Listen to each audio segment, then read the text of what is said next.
감사합니다. 하나님의 말씀을 보겠습니다. 하나님의 말씀은 골로새서 2장 6절로 7절에 있는 말씀을 다 함께 합독하도록 하겠습니다. 골로새 2장 6절로 7절, 신약성경 325쪽이 되겠습니다. 다 찾으셨으면 함께 6절과 7절을 합독하도록 하겠습니다. 시작. 그러므로 너희가 그리스도 예수를 주로 받았으니 그 안에서 행하되 그 안에 뿌리를 박으며 세움을 받아 교훈을 받은 대로 믿음에 굳게 서서 감사함을 넘치게 하라. 아멘. 왜 감사해야 될까요? 기독교는 감사의 종교입니다. 시편 116편 12절로 14절에 봐보면 여호와께서 내게 주신 은혜를 무엇으로 보답할꼬 내가 구원의 잔을 백성 앞에서 나의 소원을 여호와께 갚으리라, 이렇게 기록이 되어 있습니다. 주신 은혜를 무엇으로 보답할꼬 내가 구원의 잔을 백성 앞에서 나의 소원을 여호와께 갚으리라. 구원해 주심에 대해서 우리는 감사해야 됩니다. 뿐만 아니라 성경 전체의 내용을 볼 때 성도는 감사 생활로 가득 차 있습니다. 그러나 우리는 불만하고 또 불평했던 백성들은 하나님께서 하나님 앞에서 끊어지는 어떤 그런 저주가 임했습니다. 하나님하고 함께 있을 때는 평안입니다. 아무리 어려운 상황일지라도 하나님과 같이 있을 때는 불안의 요소가 생기지 않습니다. 그러나 우리가 늘 삶 속에서 불안하고 초조하고 근심하고 걱정하고, 이것은 하나님하고 관계가 끊어졌다는 것입니다. 그래서 하나님과 함께 있다라는 이 자체가 우리 모두에게는 감사여야 됩니다. 시편 136편 보니까 여호와께 감사하라는 말씀이 무려 26번이나 나왔어요. 시편 136편 한 편에만 봐도 감사가 26번이나 나와 있는데, 시편 105편 4절에는 여호와께 감사함으로 그 문에 들어가라 라고 기록되어 있음을 우리가 알 수 있는데, 해석을 한다면 감사와 찬양은 천국을 열 수 있는 열쇠가 된다는 의미입니다. 우리가 어렵고 힘들지만 왜 감사를 해야 될까요? 좋은 일 있을 때는 감사해야 되죠. 그러나 어려운 일 있을 때는 왜 내가 감사해야 된가요? 그냥 믿음으로 감사할까요? 아니요. 그 어려움의 문제를 해결할 수 있는 방법이고 열쇠이기 때문에 그렇습니다. 에베소 5장 20절에 봐보니까 범사에 감사하라 그랬어요. 범사라는 것은 무슨 말일까요? 어떠한 어려운 상황이 있을지라도 감사라는 얘기죠. 범사라는 것은 모든 일에 감사라는 얘기입니다. 빌립보 4장 6절은 항상 감사라 그랬어요. 같은 말씀이죠. 항상 감사. 아침에 일어나는 감사, 저녁에도 감사, 하여간 내가 괴로워도 감사, 피곤해도 감사, 고달파도 감사, 아파도 감사, 누워 있어도 감사, 다 감사를 하라는 얘기죠. 골로새 3장 15절 말씀은 감사하는 자가 되라 그랬어요. 감사하는 자가 되라. 감사가 어렵거든 감사하는 자가 되어라. 그 다음에 골로새 3장 16절은 시와 찬미와 신령한 노래를 부르며 감사해라. 사람이 그러잖아요. 우리가 힘들고 어려울 때마다 노래를 부르면 마음이 조금 더 기분이 업됩니다. 그래서 힘들고 어려울지라도 악기로 찬양하고 또 목소리로 찬양하고 마음으로 찬양하고, 이렇게 기록되어 있어요. 데살로니가전서 5장 18절에도 범사에 감사하라 라는 말씀이 기록되어 있습니다. 이처럼 성경 말씀 이곳저곳에서 감사라는 말씀이 너무나 많이 기록되어 있습니다. 어떻게 다 헤아릴 수 없을 만큼 많이 기록되어 있습니다. 왜 이처럼 우리는 감사해야 되는가? 그래서 오늘 본문을 봐보니까 첫 번째, 너희가 구원받은 백성이 되었으니 감사라는 것이 이유였습니다. 봐보니까 6절, 그러므로 너희가 그리스도 예수를 주로 받았으니 그 안에서 행하되 그 안에 뿌리를 박으며 세움을 받아 교훈을 받은 대로 믿음에 굳게 서서 감사함을 넘치게 하라 그랬어요. 예수 안에서 뿌리를 박으며 세움을 박아 믿음이 굳건해지라는 얘기죠. 그리고 예수님의 교훈을 받은 대로 믿음에 굳게 서서 감사함을 그냥 하지 말고 넘치게 하라. 예수님을 나의 구원의 주로 믿는 자들은 감사하지 않을 수가 없습니다. 그 이유는 죄 사함을 받은 백성이 되었기 때문에 그렇습니다. 죄의 값은 사망이죠. 죄로 인해서 우리는 죽을 수밖에 없었던 우리가 죄로 인해서 죽었었던 이미 죽을 수밖에 없는 그 죄의 값을 예수님께서 대신 치러주셨기 때문에 그렇습니다. 로마서 4장 7절에 8절에 보니까 그 죄를 가림을 받았으니 감사해라. 불법의 사함을 받고 죄가 가려짐을 받은 자란들은 복이 있고 주께서 그 죄를 인정하지 아니하신 사람은 복이 있도다 함과 같으니라. 죄를 이렇게 대신 내 죄를 예수님이 대신 짊어주셨고 그 죄로 인하여서 내 죄가 사해졌어. 그러면 그 사람은 복이 있다. 우리가 생각한 복하고는 너무 다르지 않아요? 왜 그럴까요? 우리는 한 가지 나무만 보는 사람들이라면 하나님은 숲을 볼 수 있는 넓은 의미에서 영원한 곳까지, 우리는 코앞만 내려다보지만 하나님은 영원한 곳을 바라보시기 때문에 그렇게 말씀하시는 것입니다.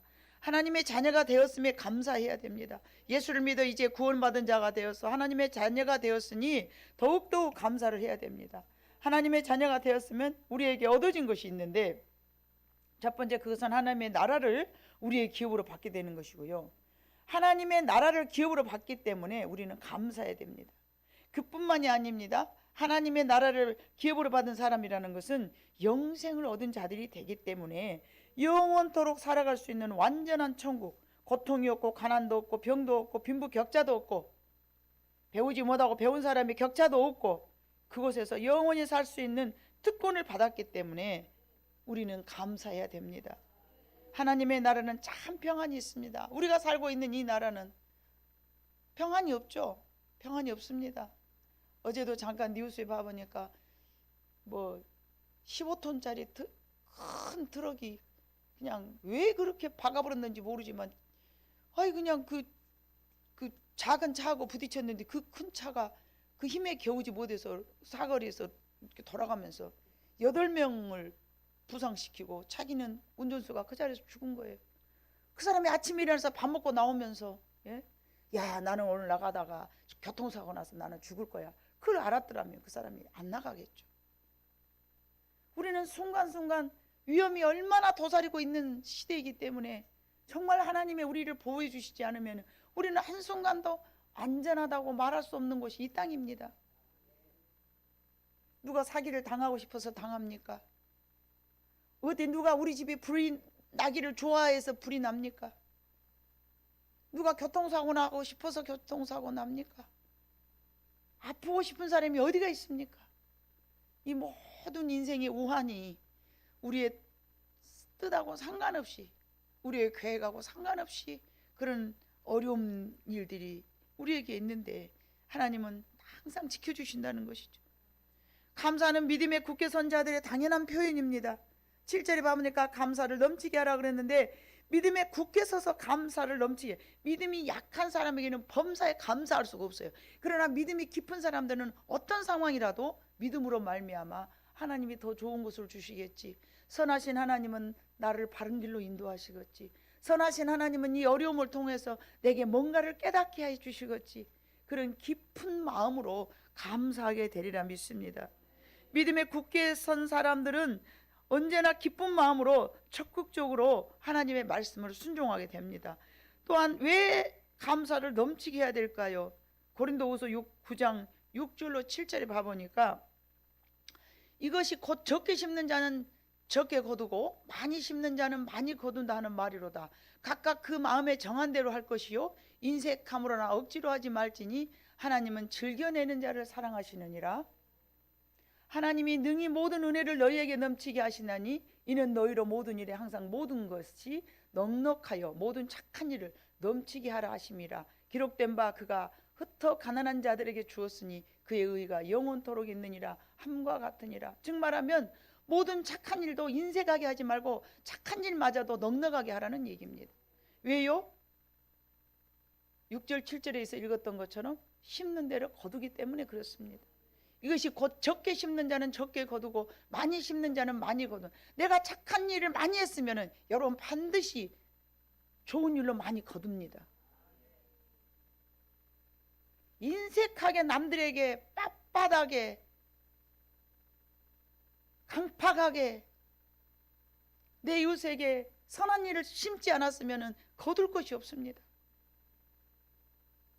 모든 상황을 감사합니다, 감사합니다 이런 사람들은요, 감사를 심었기 때문에 감사한 일이 생기는 거예요. 어떤 상황 속에서라도 감사합니다, 감사합니다, 감사를 심었기 때문에 많은 감사를 거두는 것이죠. 이것이 하나님 나라의 법칙인데 심는 대로 거두는 법입니다. 심어야 거두지 않겠습니까? 봄에 고추를 심어야 가을에 고추를 따죠. 봄에 고추를 안 심었는데 가을에 어떻게 고추를 땁니까? 봄에 콩을 심었으니까 가을에 콩을 거두지 않습니까? 심지도 않았는데 어떻게 거두겠습니까? 엉겅퀴를 심었으면 엉겅퀴를 거둘 것이고, 열매를 심었으면 열매를 거둘 것이고. 아멘. 이것이 심음의 법칙입니다. 하나님은 모든 것을 심어야 거두는 것입니다. 그래서 감사한 마음으로 살아갈 때에 여러분의 삶이 감사로 풍요로워질 줄로 믿습니다. 파종하지 않고서야 거둘 수가 없습니다. 하다못해 상추 한 입도 심어야 거두는 것입니다.